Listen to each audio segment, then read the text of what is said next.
PM Modi के मन की बात में पूर्व प्रधानमंत्री नरसिम्हा राव की तारीफ करने और उनका जन्म शताब्दी वर्ष मनाने के ऐलान पर कांग्रेस ने निशाना साधा है। राजस्थान विधानसभा के कांग्रेस के मुख्य सचेतक महेश जोशी ने कहा है कि बीजेपी के पास बताने के लिए अपना कुछ भी नहीं है। कभी बीजेपी सरदार पटेल तो कभी सुभाष चंद्र बोस के नाम पर वोट मांगती है, लेकिन ये भूल जाती है कि वो दोनों भी कांग्रेस के ही नेता थे। अब बीजेपी पूर्व पीएम नरसिम्हा राव की दुहाई दे रही है।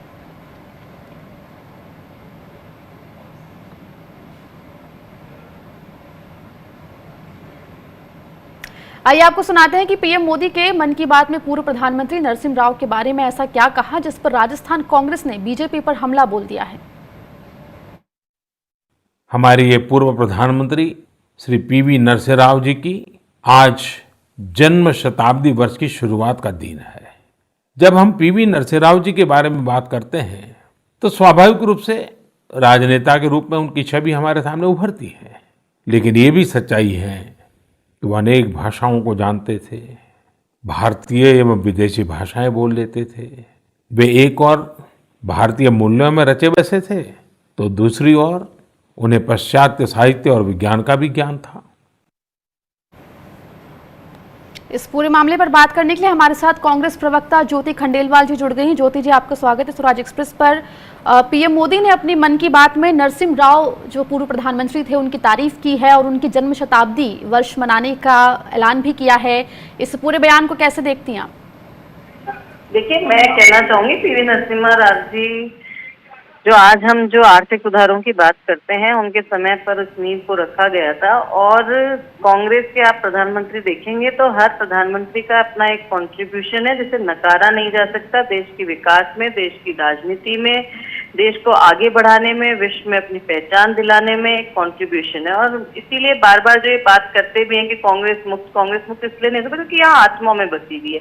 देश के हर एक विकास और हर एक यूं कहें कि लोगों के मन में जो ये भावनाएं हैं वो यहाँ पर जो कांग्रेस के प्रधानमंत्रियों ने काम किया है उसकी वजह से ही आज अगर हमारे माननीय प्रधानमंत्री मोदी जी पूरे विश्व में ये कहते हैं कि भारत की बहुत मजबूत छवि है, बहुत अच्छी छवि है, तो वो बहुत लंबे समय के संघर्ष हमारे नेताओं के, हमारे प्रधानमंत्रियों के किए गए कामों की वजह से आज हम विश्व में अपनी पहचान बनाए हुए हैं। तो इसलिए मुझे लगता है कि मोदी जी का जो ये बयान है वो उसे एक्चुअली में आप उनके कंट्रीब्यूशन को नकार ही नहीं सकते। जैसे अगर आज गांधी जी का है, वो पहले चाहे कितना भी उनके खिलाफ बोले महात्मा गांधी जी के खिलाफ, लेकिन महात्मा गांधी जी हमारे देश की आत्मा में इस तरह से बसे हुए हैं कि आपको उनका सहारा लेना ही पड़ेगा, चाहे वो कोई भी भारतीय हो, चाहे वो किसी भी दल से हो, किसी भी राजनीतिक विचारधारा का हो, उसे लेना ही पड़ेगा।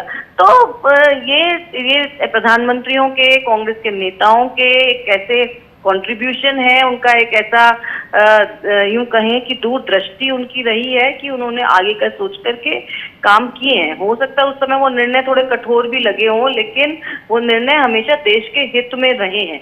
तो मुझे लगता है कि प्रधानमंत्री जी ने जो बात कही है वो इसी संदर्भ में है और इन सब बातों का सम्मान होना चाहिए। जी ज्योति जी, जिस तरह से राजस्थान विधानसभा के मुख्य सचेतक महेश जोशी जो कि कांग्रेस के नेता भी, उनका कहना है कि प्रधानमंत्री के पास या बीजेपी के पास अपना नेता नहीं है बताने के लिए, वो हमेशा कांग्रेस के नेताओं को लेकर ही जो है बातें करते हैं, तो क्या वाकई बीजेपी के पास अपना नेता नहीं और उसको कहीं ना कहीं कांग्रेस के नेताओं के जो पूर्व में जो नेता रहे, प्रधानमंत्री रहे, उनका सहारा लेना पड़ता है? हम तो बार बार पूछते ही हैं, वो बार बार कहते हैं कांग्रेस ने क्या किया, कांग्रेस ने, हम बोलते हैं भाई आजादी की लड़ाई में कांग्रेस ने अपने नेताओं को खोया है, शहादत दी है, संघर्ष किया है। आपके पास अगर कोई नेता हो जो नाम हो तो बताओ, बल्कि आपको कहीं ना कहीं अंग्रेजों के मुखबिरी करते हुए नेताओं के, आपके नेताओं के नाम जो है वो दिख जाएंगे। अगर भारत के जब आजाद हुआ उस समय एक सुई भी यहाँ पर नहीं बनती थी, उस देश में IITs, IIM खड़े करना, इसरो जैसी संस्था को खड़े करना, इतने बांध बनाना, इतना इंफ्रास्ट्रक्चर खड़ा करना और फिर भी देश के लोकतंत्र को मजबूत बनाए रखना, भारत की अखंडता को मजबूत बनाए रखना, अपने पड़ोसी देशों से संबंध अच्छे स्थापित करके रखना, ये सब वो काम है जो जिनमें कंट्रीब्यूशन दिखाई देता है, जो जिसे नकारा नहीं जा सकता है। अब अगर आपके किसी नेता का कोई कंट्रीब्यूशन देश की इस तरह की नीति और नियत में रहा हो, देश के विकास में रहा हो, तो निश्चित रूप से जब आपके पास ऐसा कोई नेता ही नहीं है तो आप किसका नाम लोगे? नाम तो उन्हीं का लेना पड़ेगा ना, जिन्होंने देश के लिए त्याग भी किया है, बलिदान भी किया है और देश को आगे बढ़ाने का काम भी उठाया, जिम्मेदारी भी ली है, अच्छे गलत सही कदमों को आगे बढ़ाया है। आज राजीव गांधी जी ने हमें 21वीं सेंचुरी तक पहुंचाने के लिए कंप्यूटर लेकर के आए। तब बीजेपी विरोध करती थी कि अरे एक आदमी का काम कंप्यूटर कर देगा तो बेरोजगारी आ जाएगी, जबकि एक नया सेक्टर खड़ा हो गया एम्प्लॉयमेंट का, युवाओं के लिए एक नए रास्ते खुल गए। तो वो दूरदर्शी से काम किया हुआ है। तो बीजेपी के पास ऐसा न तो कोई काम है, न ऐसा कोई नेता है जिसका वो नाम ले सके, तो उन्हें कांग्रेस के ही नेताओं के नाम लेने ही होंगे। जैसा कि आपका कहना है कि कांग्रेस के जितने भी लीडर्स रहे हैं उनको उनका नाम लेना पड़ता है। बहुत बहुत शुक्रिया ज्योति जी हमसे जुड़ने के लिए और बात करने के लिए।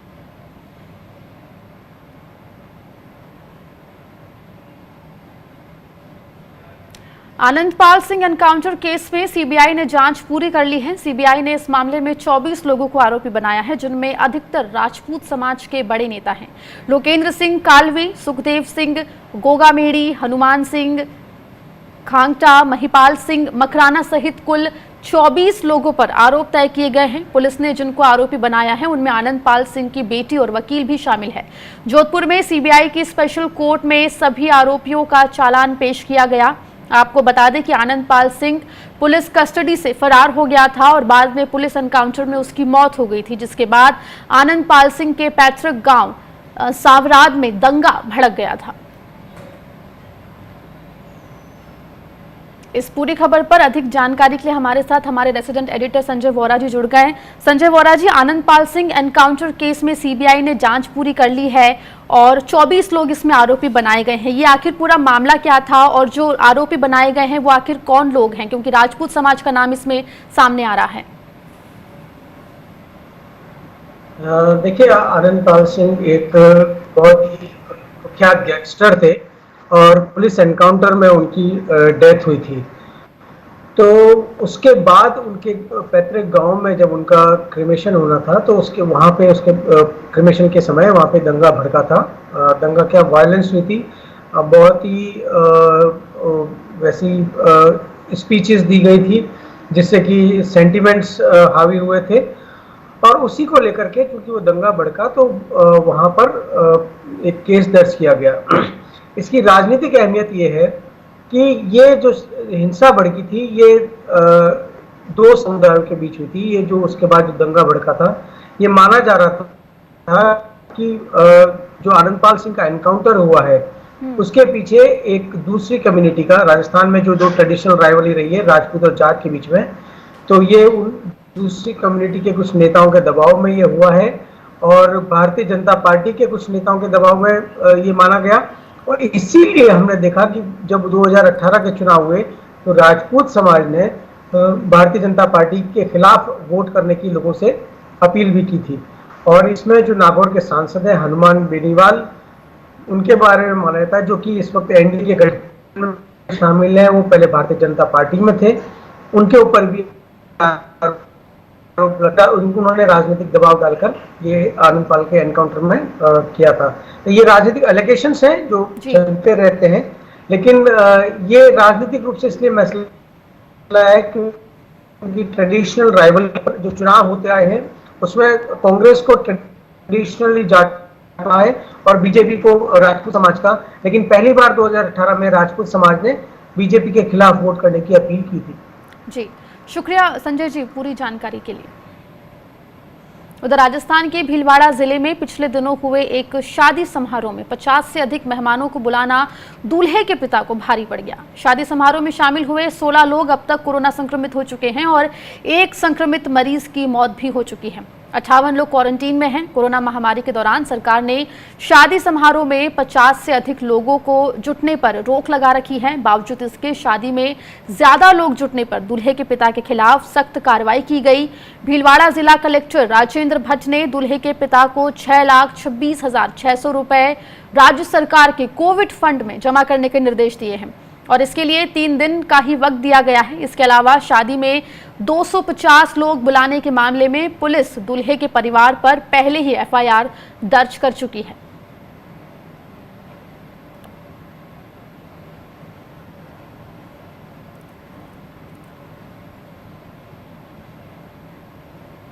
राजस्थान के कांग्रेस विधायक भारत सिंह कुंदनपुर ने केंद्रीय सूचना प्रसारण मंत्री प्रकाश जावड़ेकर को पत्र लिखकर कोरोना वायरस रिंगटोन हटाने की मांग की है। कांग्रेस विधायक भरत सिंह कुंदनपुर की दलील है कि 4 महीनों से कोरोना रिंगटोन को सुनते सुनते लोग परेशान हो गए हैं, इसलिए अब इस कॉलर ट्यून को हटा देना चाहिए।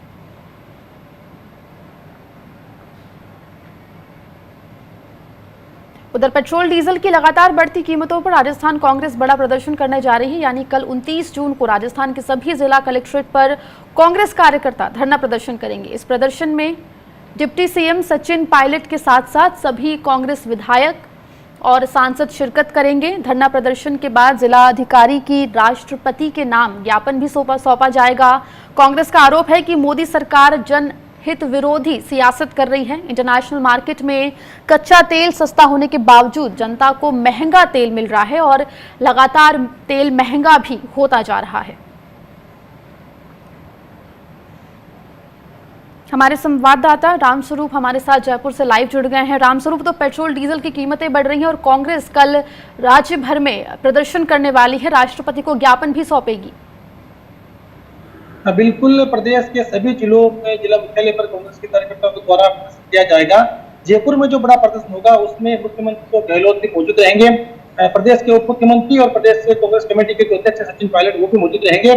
साफ तौर पे पिछले कई दिनों से कांग्रेस के नेताओं का ये विरोध रहा है कि पिछले करीब 20 दिन में डीजल और पेट्रोल की कीमतों में जो है लगातार बढ़ोतरी हो रही है।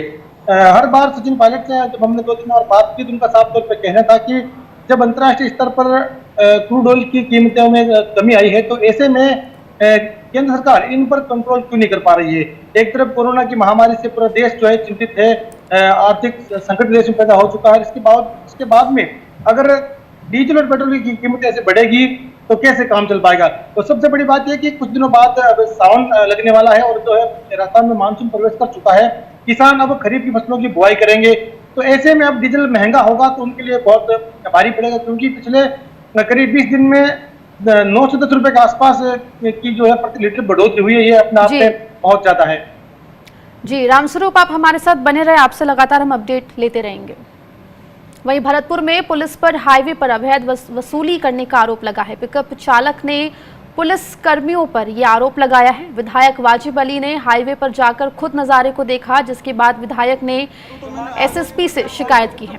इससे पहले बीते साल राज्य सरकार में मंत्री रमेश मीणा ने भी पुलिस कर्मियों को हाईवे पर वसूली करते हुए पकड़ा था।